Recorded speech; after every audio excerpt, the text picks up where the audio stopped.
शांति 18/7/2025 प्रातः मुरली बाबा कहउछंती मीठे बच्चे निज उपरे निजे ही दया कर। बाबा जो श्रीमत देउछंती सही अनुसारे चालू थाओ। बाबांकर श्रीमत हैला पिलामाने समय नष्ट कर नहीं, ठीक काम कर। प्रश्न जो माने भाग्यवान संतान अटंती सेमानकर मुख्य धारणा कौन होइथिबो? उत्तर भाग्यवान पिलामाने सकाळु सकाळु उठी बाबांको बहुत स्नेह रे मने पकाइबे। बाबांको सहित मिठा मिठा कथा हेबे। केबे भी निज उपरे निर्दय हेबे नहीं।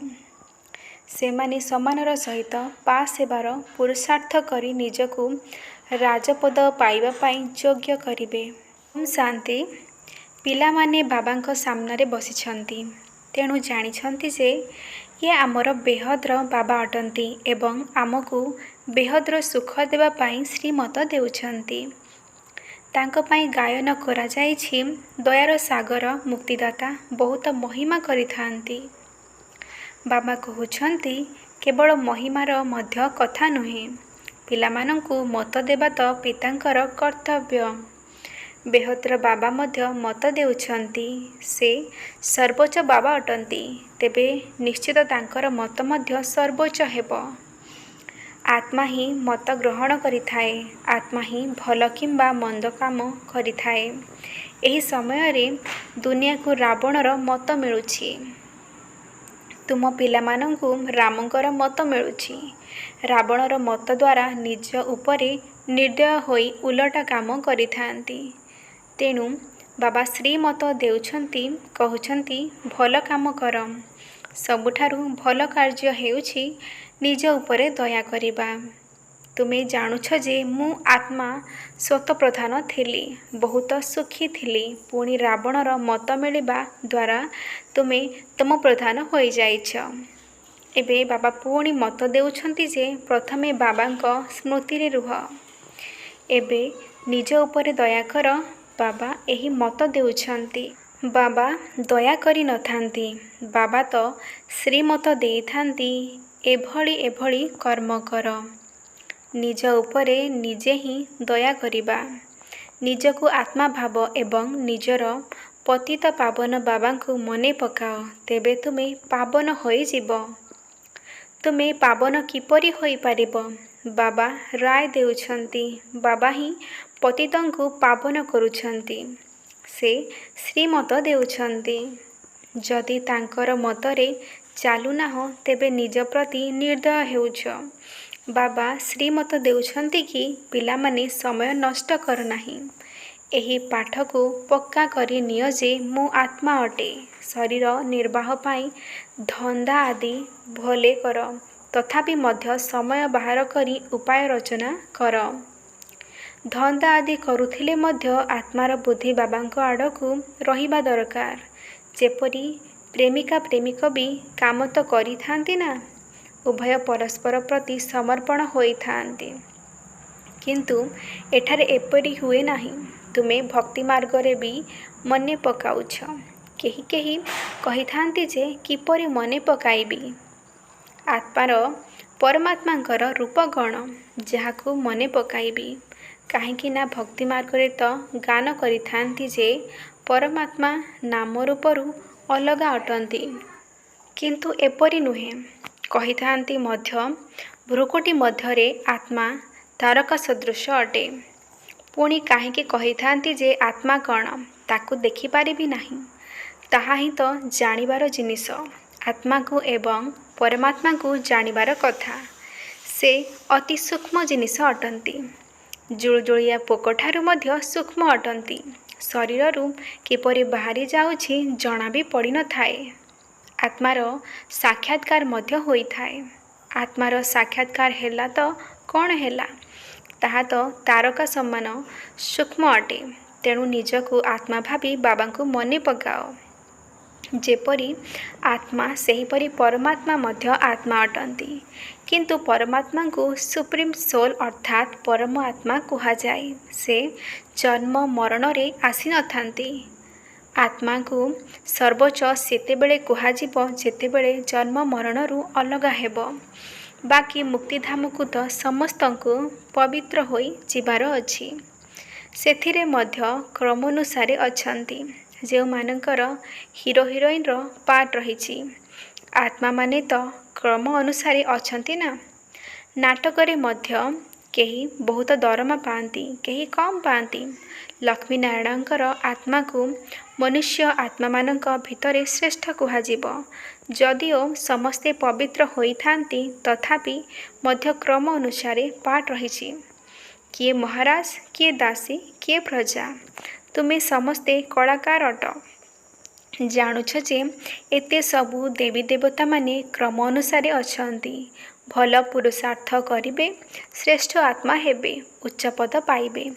तुमर स्मृति आसीछि जे आमे 84 जन्म किपरि नेइछु। एबे बाबांक निकट को जीवार अछि।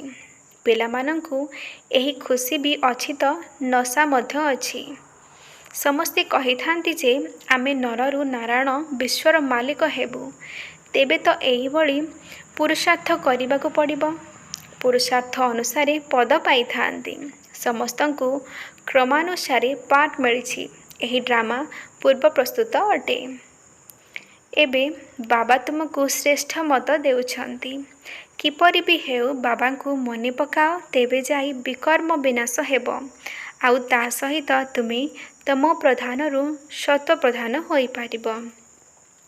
पापर बोझ तो मुंड उपरे बहुत अछि। ताको किपरि भी हेउ एठारे समाप्त करिले आत्मा पवित्र हेब।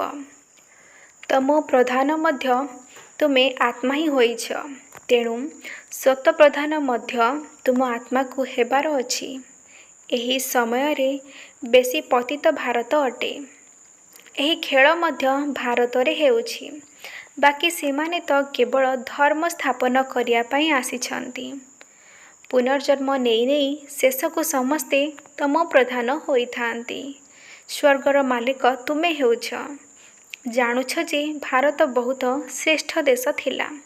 एबे केते गरीब होई जाइछि। गरीबों को ही सब साहाଯ୍य देई थांती। प्रति कथारे भिक्षा मागी थांती। पूर्वे तो बहुत शस्य एठारू विदेश को जाउथिला। भारत एबे गरीब होई जाइछि तेणु एठाकू फेरस्त हेउछि। जहा नहीं जाइछंती ताहा ऋण रूपे मिलुछि। श्रीकृष्ण एवं ख्रिस्टियन राशि गोटिए। ख्रिस्टियन माने ही भारत को लुटि नहीं छंती। एबे पुणी ड्रामानुसारे सेमाने परस्पर मध्यरे लड़ाई करिबे लहुणी तुम मानंकु मिलिब। एपरि नुहे जे श्रीकृष्णଙ୍କ मुखरे लहुणी थिला। एहा तो शास्त्र रे लिखि देइछंती। समग्र दुनिया श्रीकृष्णଙ୍କ अधीन को आसीथाए। सारा विश्वर तुमे मालिक हेउछ। तुमे पिलामाने जानुछ जे आमे विश्वर मालिक हेउछु। तेबे तुमे केते खुशी हेबा दरकार। तुमर प्रति पादरे पद्मर प्राप्ति हेउछि। केवल जणे लक्ष्मी नारायणଙ୍କର तो राज नथिला राजवंश थिला ना। जथा राजाराणी तथा प्रजा सभिंक पादरे पद्म होइथाए। सेठारे तो अगणित धन रहिब। पैसा पाई केही पाप आदि करि नथांती। अमाप धन थाए। आल्ला अबल दिन रो खेल देखाई थांती ना। आल्ला जीए अबल दिन अर्थात जीए देवी देवता धर्म स्थापन करि थांती। गोटिए सेकेंड रे जीवन मुक्ति देई थांती। गोटिए सेकेंड रे अमाप संपत्ति रो साक्षात्कार कराई थांती। मीरा कृष्णଙ୍କ सहित साक्षात्कार रे नाचुथिले। ताहा थिला भक्ति मार्ग। एठारे भक्ति मार्गर कथा नाही। तुमे तो वैकुंठरे प्रत्यक्षरे जाई राजत्व करिब। भक्ति मार्गरे केवल साक्षात्कार होइथाए। एही समय रे तुमे पिलामाने लक्ष्य एवं उद्देश्यर साक्षात्कार करुछ। जानुछ जे आमे एहा हेबु। पिलामाने भूली जाउछंती तेणु ब्याज दे जाइथाए। एबे आमे बेहद पितांकर संतान होइछे। तेबे केते खुशी हेबा दरकार। एहा तो प्रति सेकेंड रे दृढ़ निश्चित करिबा दरकार। किंतु माया विरोध करुथिबारु खुशी मध्य चली जाउछि। ଯଦି ବାବାଙ୍କୁ ସର୍ବଦା ମନେ ପକାଉଥିବେ ତେବେ ନିଶା ରହିବ ଯେ ବାବା ଆମକୁ ବିଶ୍ୱର ମାଲିକ କରୁଛନ୍ତି, ପୁଣି ମାୟା ଭୁଲାଇ ଦେଉଛି। ତେଣୁ କିଛି ନା କିଛି ବିକର୍ମ ହୋଇଯାଉଛି। ତୁମ ପିଲାମାନଙ୍କର ସ୍ମୃତି ଆସିଯାଇଛି ଯେ ଆମେ 84 ଜନ୍ମ ନେଇଛୁ, ଆଉ କେହି 84 ଜନ୍ମ ନେଇ ନଥାନ୍ତି। ଏହା ମଧ୍ୟ ବୁଝିବା ଦରକାର ଯେ ବାବାଙ୍କୁ ଆମେ ଯେତେ ମନେ ପକାଇବା ସେତେ ଉଚ୍ଚ ପଦ ପାଇବା ଏବଂ ତା ସହିତ ଅନ୍ୟମାନଙ୍କୁ ମଧ୍ୟ ନିଜ ଭଳି କରିବାକୁ ହେବ, ପ୍ରଜା ମଧ୍ୟ ତିଆରି କରିବାକୁ ହେବ। ତେଣୁ ପ୍ରଥମେ ନିଜ ପରିବାରରୁ ଆରମ୍ଭ କରିବାକୁ ହେବ। ତୀର୍ଥକୁ ମଧ୍ୟ ପ୍ରଥମେ ନିଜେ ଯାଇଥାନ୍ତି, ପୁଣି ମିତ୍ର ସମ୍ବନ୍ଧୀ ଆଦିଙ୍କୁ ମଧ୍ୟ ଏକାଠି କରି ନେଇଯାଇଥାନ୍ତି। ତେଣୁ ତୁମେ ମଧ୍ୟ ସ୍ନେହରେ ସମସ୍ତଙ୍କୁ ବୁଝାଅ। ସମସ୍ତେ ବୁଝିବେ ନାହିଁ। ଗୋଟିଏ ଘରେ ବାପା ବୁଝିବେ ତ ପିଲା ବୁଝିବେ ନାହିଁ। ମା ବାପା କେତେ ବି ପିଲାମାନଙ୍କୁ କହିବେ ଯେ ପୁରୁଣା ଦୁନିଆରେ ମନ ଲଗାଅ ନାହିଁ, ତଥାପି ମଧ୍ୟ ମାନିବେ ନାହିଁ, ହଇରାଣ କରିଥାନ୍ତି। ଯେଉଁମାନେ ଏହି କୂଳର ଚାରା ହୋଇଥିବେ ସେମାନେ ପୁଣି ଆସି ବୁଝିବେ ଏହି ଧର୍ମର ସ୍ଥାପନା ଦେଖ କିପରି ହେଉଛି। ଅନ୍ୟ ଧର୍ମାବଲମ୍ବୀମାନଙ୍କର ଚାରା ଲାଗୁନାହିଁ। ସେମାନେ ତ ଉପରୁ ଆସିଥାନ୍ତି, ସେମାନଙ୍କର ଶିଷ୍ୟ ମଧ୍ୟ ଆସିଥାନ୍ତି। ଶିବ ବାବା ତ ସ୍ଥାପନା କରୁଛନ୍ତି, ପୁଣି ସମସ୍ତଙ୍କୁ ପବିତ୍ର କରି ନେଇଯାଉଛନ୍ତି। ସେଥିପାଇଁ ତାଙ୍କୁ ସଦ୍ଗୁରୁ ମୁକ୍ତିଦାତା କୁହାଯାଏ। ସତ୍ୟଗୁରୁ ଜଣେ ହିଁ ଅଟନ୍ତି। ମନୁଷ୍ୟ କେବେ କାହାର ସଦ୍ଗତି କରିନଥାନ୍ତି। ସଦ୍ଗତି ଦାତା କେବଳ ଜଣେ, ତାଙ୍କୁ ହିଁ ସତ୍ୟଗୁରୁ କୁହାଯାଉଛି। ଭାରତକୁ ସତ୍ୟଖଣ୍ଡ ମଧ୍ୟ ସେ କରୁଛନ୍ତି। ରାବଣ ଅସତ୍ୟ ଖଣ୍ଡ କରିଦେଇଥାଏ। ବାବାଙ୍କ ପାଇଁ ମଧ୍ୟ ମିଥ୍ୟା, ଦେବତାମାନଙ୍କ ପାଇଁ ମଧ୍ୟ ମିଥ୍ୟା କହିଦେଇଛନ୍ତି। ତେଣୁ ବାବା କହୁଛନ୍ତି ଖରାପ କଥା ଶୁଣ ନାହିଁ। ଏହାକୁ ବେଶ୍ୟାଳୟ କୁହାଯାଏ। ସତ୍ୟଯୁଗ ହେଉଛି ଶିବାଳୟ। ଏ କଥା ମନୁଷ୍ୟ ବୁଝୁନାହାନ୍ତି। ସେମାନେ ତ ନିଜ ମତରେ ଚାଲୁଛନ୍ତି। କେତେ ଲଢ଼େଇ ଝଗଡ଼ା ଚାଲୁଛି। ପିଲା ମାଆକୁ, ପତି ସ୍ତ୍ରୀକୁ ମାରୁଛି, ଜଣେ ଜଣକୁ ମାରି ଦେଉଛି।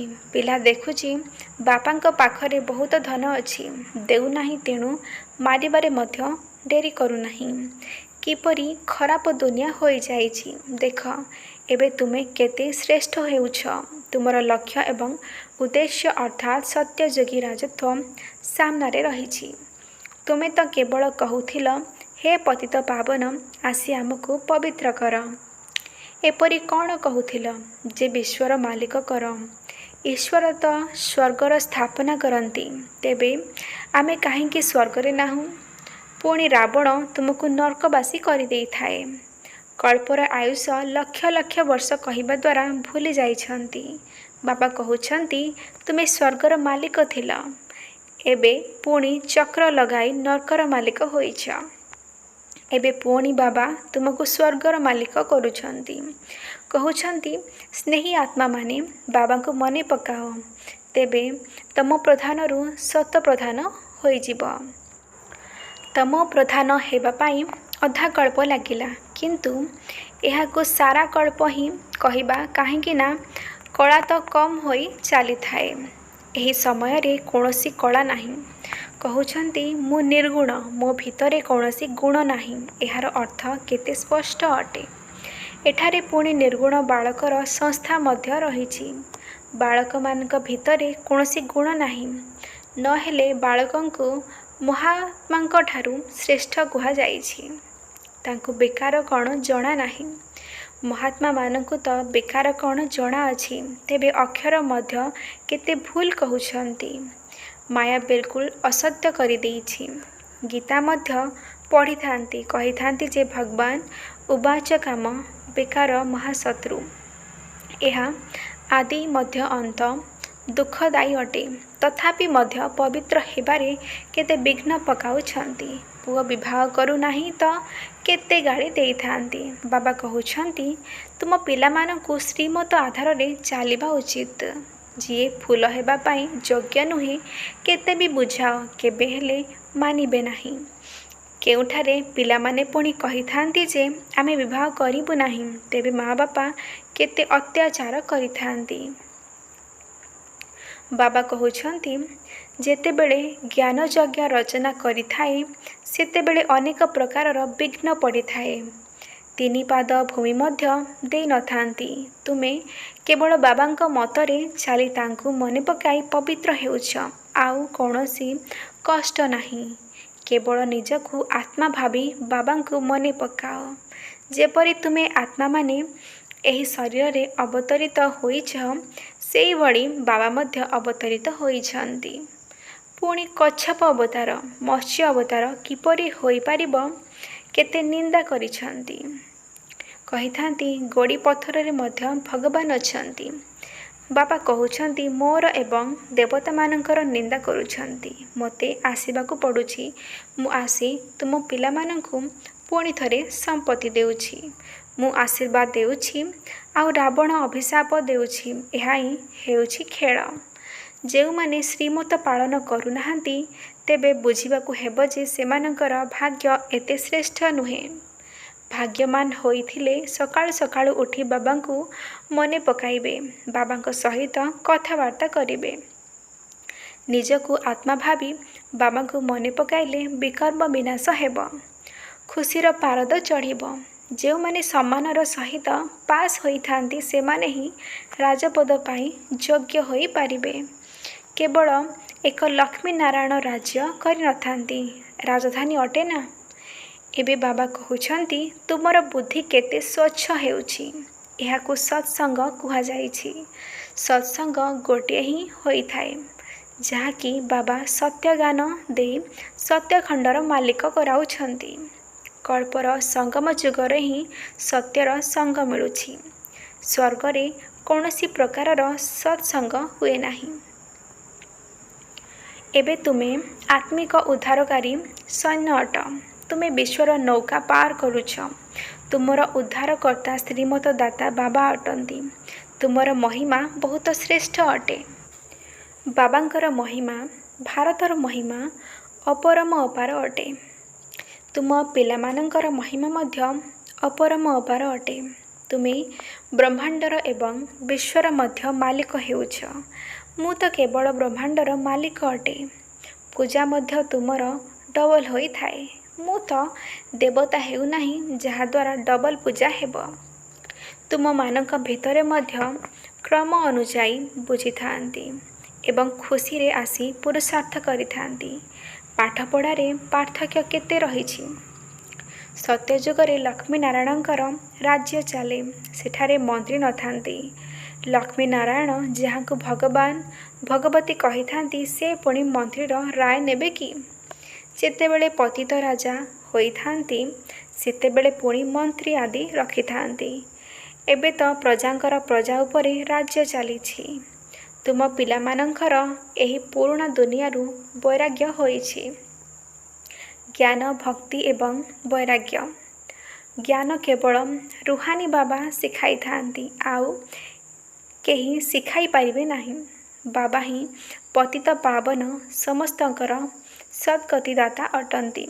ଆଚ୍ଛା, ମିଠା ମିଠା ଶିଖିଲଧେ ସନ୍ତାନମାନଙ୍କ ପ୍ରତି ମାତା ପିତା ବାପଦାଦାଙ୍କର ମଧୁର ସ୍ନେହ ସମ୍ପନ୍ନ ଶୁଭେଚ୍ଛା ଏବଂ ସୁପ୍ରଭାତ।